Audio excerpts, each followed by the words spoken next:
আহ, খালাম্মা দোয়া করবে কিন্তু আমার জন্য। ঠিক আছে মুন্না বাজান তুই রাজু দেখ আমগো মুন্না গরিব দুঃখীরে ইফতার বিলাইতেছে। এই আপনাদের কোনো কাজ কাম নেই? আমার পাশে আমার ওয়াইফ আছে, আমার ওয়াইফ যদি জানতে পারে যে তুমি আমার মা, তুমি আমার ভাই, আমার সংসার টিকবে? মানে এখানে আসছো আমার সংসার ভাঙার জন্য, তাই তো? আমি বুঝতে পারছি, ভালো মতো বলতেছি, এখান থেকে যাও। তোমার মাকে তুমি এখান থেকে এই মুহূর্তে যাও।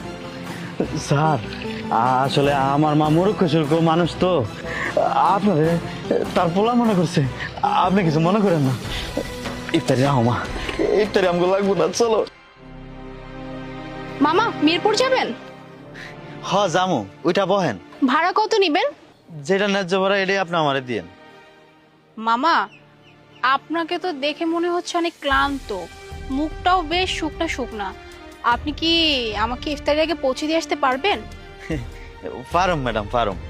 আসলে হয়েছে কি ম্যাডাম, ভোরবেলা ঠিক মতো চেয়ারি খাইতে পারি নাই, কালকে কামাই করতে পারি নাই তো, তাই ঘরে বাজার নিয়ে আইতে পারি নাই, ওই পানি খাই রোজা রয়েছি। তাছাড়া আজকে রোদটা অনেক কড়ায়, এই জন্য একটু কষ্ট হইতাছে। আমি আপনার ঠিক মতো বাসায় পৌঁছে দিতে পারবো। ও বুঝতে পেরেছি, কিন্তু মামা আপনি যদি এই অবস্থায় রিক্সা চালিয়ে যান, মানে আমাকে না হয় ঠিকঠাকভাবে পৌঁছে দিবেন ইফতারির আগে, কিন্তু আপনি ইফতারি কখন করবেন? আর হাতে তো বেশি সময়ও নেই। আমি তো ম্যাডাম বাসায় যাই ইফতার করি না, ওই ইফতারের সময় হলে এক বোতল পানি কিনা রাস্তার মধ্যে ইফতারটা সাইরালুম, এটাই হয়ে যাবো আমার। কি বললেন? বাসায় যাবেন না কেন? আপনার বাসায় কি কেউ নেই? আপনি কেন বাইরে ইফতার করবেন? আছে, মা আছে। ও আচ্ছা, মা আছে, আর কেউ নেই বাসায়? ম্যাডাম আমার একটা সাজানো সংসার আছে, বাবা মারা যাওয়ার পর ওই সংসারের হালটা আমিই ধরি। আমার একটা ছোট ভাইও আছে, আমি এই রিক্সা চালায়া ছোট ভাইটারে পড়ালেখা করাইছি। চিন্তা করছিলাম ছোট ভাইটা মানুষের মতো মানুষ হইব, বড় চাকরি করব, সংসারের হালটা ধরবো, আমার একটু সহযোগিতা করব, আমার আর রিক্সা চালাইতে হইব না। কিন্তু ম্যাডাম জানেন, বাইরে পড়ালেখা করাইলাম, ভালো একটা চাকরিও পাইল, ওই চাকরির সুবাদে শহরেই থাকে। শুনছি ওখানে নাকি একটা বিয়া করছে, বিয়াটা করার পর মেলা পরিবর্তন হয়ে গেছে ভাইরা, আমগো আর খোঁজ খবর লয় না। আমরা কি সুখে আছি, কি খাইতে আছি, কি করতে আছি, কই থাকতেছি, কোনো খোঁজ খবর লয় না। মা কেমন আছে, ভাইরা কেমন আছে, কিছু দেখে না। তারপর একদিন শুনি যে বাপের যত সয় সম্পত্তি আছে সব নিজের নামে করে নিছে। যাক, ছোট ভাই তো আমারই তো ভাই, ও সুখে থাকুক, ও ভালো থাকুক, আমি আল্লাহর কাছে এই দোয়াই করি ম্যাডাম। কিন্তু আমি যে রিক্সাওয়ালা, আজও সেই রিক্সাওয়ালাই রয়ে গেলাম। জানেন ম্যাডাম, আমি এত কষ্ট করতাম না, আমি রিক্সাও চালাইতাম না, খালি মাডা বাইসে আছে তো, এই জন্যই আমি এত কষ্ট করি ম্যাডাম। আমি যদি একা থাকতাম, বিশ্বাস করেন আমি এত কষ্ট করতাম না, যে কোনো ভাবে আমার দিন চলে যেত ম্যাডাম। ভাইয়া আপনাকে দেখে না আমি সত্যি অনেক অবাক হলাম, যে ছোট ভাই এমন একটা কাজ করলো, মানে বড় ভাইকে না দেখে এভাবে চলে গেল, এই সময় নিজের সুখ দেখে অন্য জায়গায় চলে গেল, নিজের মা নিজের বড় ভাইয়ের কথা ভাবলো না। আর আপনি কিনা সেই ছোট ভাইয়ের জন্য এখনো দোয়া করতেছেন, এখনো এটা বলতেছেন আল্লাহর কাছে যে ভাইটা যেন ভালো থাকে। আসলে ভাইয়া আপনার বড় ভাইরা না বাবার সমতুল্য। বাবা যেমন সন্তানের জন্য মৃত্যুর আগ পর্যন্ত আল্লাহর কাছে দোয়া করে যায় যে আমার সন্তানটা যেন ভালো থাকে, আপনাকে দেখে না তাই মনে হলো। আপনার এত কষ্টের দিন, এত কষ্ট করতেছেন, তবু কিনা আপনি ছোট ভাইটার উপর একটু নারাজ না, বরং আল্লাহর কাছে এই দোয়া করেন যে আল্লাহ যেন আপনার ছোট ভাইটাকে আরো ভালো রাখে। ম্যাডাম আমার দুঃখের কথা আপনি শুনে কি করবেন, উঠা বসেন, আপনার বাসায় পৌঁছায় দিই, ইফতারেরও টাইম হয়ে গেছে। চলুন।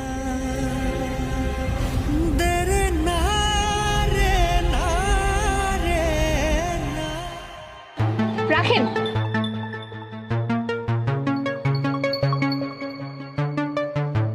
কি ব্যাপার, তোমাকে কতক্ষণ যাবত আমি কল দিচ্ছি, মোবাইল বন্ধ কেন? ও সরি, ফোনটা না ব্যাগের মধ্যে ছিল, আমি না দেখি নাই। আচ্ছা ঠিক আছে, এখন চলো, ইফতারের সময় হয়ে যাবে, চলো। আর শোনো না, এই ভাইয়াটাকে দেখো। আরে এ তো দেখছি আমার ভাই মুন্না, তার মানে এই মেয়েটাই ওর বউ। তুমি জানো এই ভাইয়াটার জীবনে না অনেক কষ্ট, বুঝছো? এই ভাইটা তো ছোট ভাইকে অনেক কষ্টে লালন পালন করছে, লালন পালন করে অনেক বড় করছে, পড়াশোনা করেছে, মানুষের মতো মানুষ করছে। তারপর যখন চাকরি পেয়েছে শহরে চলে গেছে, আর শহরে গিয়ে নাকি একটা মেয়েকে বিয়ে করছে। এরপর থেকে এই যে ভাই আর তার মাকে দেখাশোনাই করে না, খোঁজ পর্যন্ত নেয় না। তুমি জাস্ট ভাবো, এমনও ভাই এই দুনিয়াতে হয়?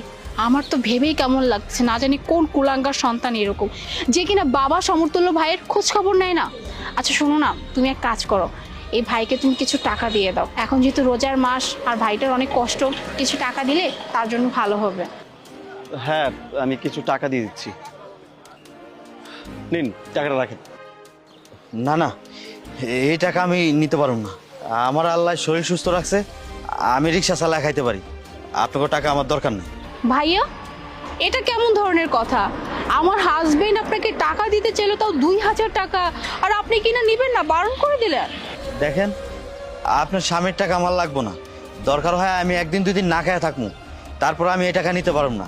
আর এই টাকা নিয়ে যদি আমি আমার মায়ের খাওয়ান কিনা খাওয়াই, আমার মায়ের জায়গায় বিষ খেয়ে মরে যাবো, তাও এই খাওয়ান খাইবো না। আপনারা ভালো থাকেন, এই টাকা আমার লাগবো না, আমি আসি। আশ্চর্য ব্যাপার তো, ওনাকে 2000 টাকা দিতে চাইলো আর উনি 2000 টাকা নিল না। আর বইলো না, আজকালকার রিক্সাওয়ালাদের মুড চেঞ্জ হয় সেকেন্ড হেজে, কে জানে। কি ব্যাপার? মুন্না এই ভাইয়াটাকে এতগুলো টাকা দিতে চাইলো, টাকাগুলো নিল না, আর এইভাবে কান্নাকাটি করলো। বিষয়টা আমার কেমন জানি লাগলো। না না, বিষয়টা আমাকে দেখতেই হবে। কি ভাবতেছো? আর ইফতারের সময় না, চলো এখান থেকে। চলো।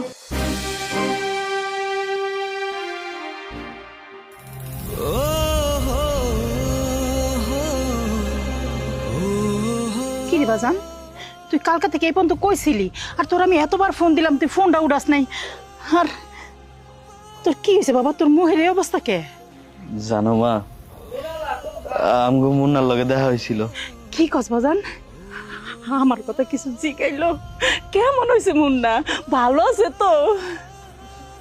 অনেক ভালো আছে মা। আমগো মুন্না আর আমগো মুন্না নাই, অনেক বড় লোক হয়ে গেছে। পোশাক আশাক চাল চলন দেখে মনে হইতেছে যেন একটা সাহেব। তাই মা, মুন্নার বউটা না অনেক ভালো মানুষ। আজকে আমার রিক্সায় উঠছিল। বাজান, তুই তোর পরিচয় দিছিলি? না মা, আমি আমার পরিচয়টা দিতে পারি নাই। আমি যখন মুন্নার ভরে নামায় দিছিলাম, তখন মুন্না আমারে 2000 টাকা সাজছিল। আমি মুন্নার টাকা লই নাই মা। ভালো করছিস বাজান, যে ভাই মা ভাইয়ের কোনো খোঁজ খবর রাখে না, তার টাকা লস নাই। কামের কাম করছিস বাজান, তুই কামের কাম করছিস।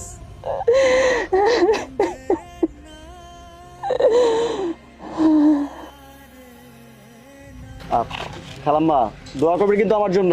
ঠিক আছে মুন্না। বাজান তুই? রাজু দেখ, আমগো মুন্না গরিব দুঃখীর ইফতার বিলাইতেছে। এই, আপনাদের কোনো কাজ কাম নেই?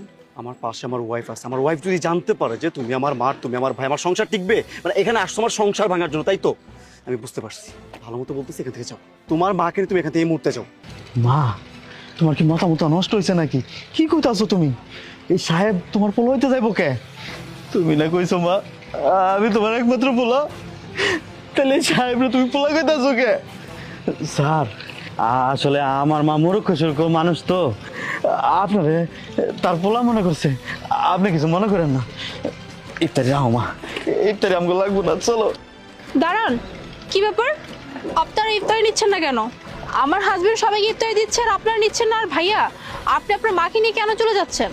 ম্যাডাম, আপনার স্বামীর ইফতারি আমগো লাগবো না, ইফতারি আমগো পেটে সইব না ম্যাডাম, চলো মা। কি ব্যাপার? ইফতারি নিল না, চলে গেল। বিষয়টা তো আমাকে দেখতে হবে, এমনি এমনি যেতে দেওয়া যাবে না। শোনো না, তুমি এক কাজ করো, ইফতারি দেওয়া শেষ করো, আমি একটু আসতেছি। দাঁড়ান, আপনার একটা কথা বলুন তো, সত্যি আমার হাজবেন্ড মুন্না, আপনারা কি ওকে চিনেন? না মা, আপনার স্বামীরা আমরা চিনি না, আর আপনার স্বামীর সাথে আমাকে কোনো সম্পর্ক নাই। ম্যাডাম, আপনারা তো কইছি আমগো খাওয়ান লাগবো না, এরপর কেন আমগো পিছে পিছে আইতাছেন কোন তো? যদি নাই চিনেন তাহলে ভাইয়া, আপনি ওই দিন টাকা না নিয়ে কেন গেলেন? আপনাকে 2000 টাকা দিছিল, বাট আপনি টাকাটা নিলেন না। আর আজকে আজকে ইফতারিটা পর্যন্ত নিলেন না, আপনার মাকে ওখান থেকে টান দিয়ে নিয়ে আসলেন। সত্যি করে বলুন আপনারা কি সত্যি আমার হাজবেন্ড মুন্নাকে চিনেন না? ভাইয়া, আমার তো মনে হচ্ছে মুন্নাই আপনার সেই ভাই, তাই না? হ, ওই মুন্নাই আমার ভাই, আপনার স্বামী, ওনার ছেলে। কিন্তু ওই মুন্না যদি আমগরে পরিচয় না দেয়, তাহলে আমরা কেন ওর পরিচয় দেবো? আপনার স্বামীর ইত্যার কোনো সাহায্য আমগো লাগবো না, ওই খাওয়ান আমগো পেটে সইব না। আচ্ছা, তাহলে আমি যেটা ধারণা করছিলাম এটাই সত্যি। ও কত বড় কুলাঙ্গার যে কিনা নিজের ভাই নিজের মা বেঁচে থাকা সত্ত্বেও আমার নামে বলছে তারা মৃত। ওর এই দুনিয়াতে কেউ নাই। তুমি এখানে, আমি সে কখন থেকে ওয়েট করতেছি, চলো বাসায় চলো। কুলাঙ্গার জানি কোথাকার, হ্যাঁ? লজ্জা করে না আমার সামনে এসে কথা বলতে? কত বড় কুলাঙ্গার হলে একটা মানুষ এইরকম জঘন্যমূলক কাজ করে যে জীবিত থাকা মা আর ভাইকে অস্বীকার করে মৃত বলে, হ্যাঁ? আশ্চর্য, তুমি কি বলতেছো? কে আমার মা, কে আমার ভাই? মুন্না, এখনো কিন্তু সময় আছে, এখনো সময় আছে। তুমি এখনই তোমার এই ভাই আর তোমার এই মার সামনে মাথা নত করে ক্ষমা চাও। যদি তারা ক্ষমা করে না, তবেই কিন্তু আমি তোমাকে ক্ষমা করবো। আদারওয়াইজ বিশ্বাস করো, আমি কিন্তু তোমার সাথে কোনো প্রকার সম্পর্ক রাখবো না। হ্যাঁ মোনা, আমার মা, আমার ভাই শহরে এসে যখন তোমাকে বিয়ে করলাম, আমি ভাবছিলাম যে আমি যদি তোমাকে বলি যে আমার মা গ্রামে থাকে, আমার ভাই দিনমজুর রিক্সা চালায়, তুমি হয়তো আমাকে পরিচয় দিবা না বা আমাকে ছেড়ে চলে যাবে, সেই ভয়ে আর কি মাকে আর ভাইকে পরিচয় দিইনি। বিশ্বাস করে আমার অনেক ভালো লাগতেছে। আমি আমি এখনই ক্ষমা চাইবো। ভাইয়া, ভাইয়া অনেক বড় ভুল করে ফেলাইছি ভাই, তোমার ক্ষমা করে দাও ভাই। উঠ ভাই উঠ।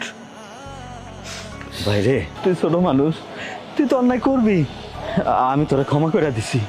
মা, তুমি মুন্নারে ক্ষমা করে দাও। মা, মুন্নারে তুমি ক্ষমা করে দাও।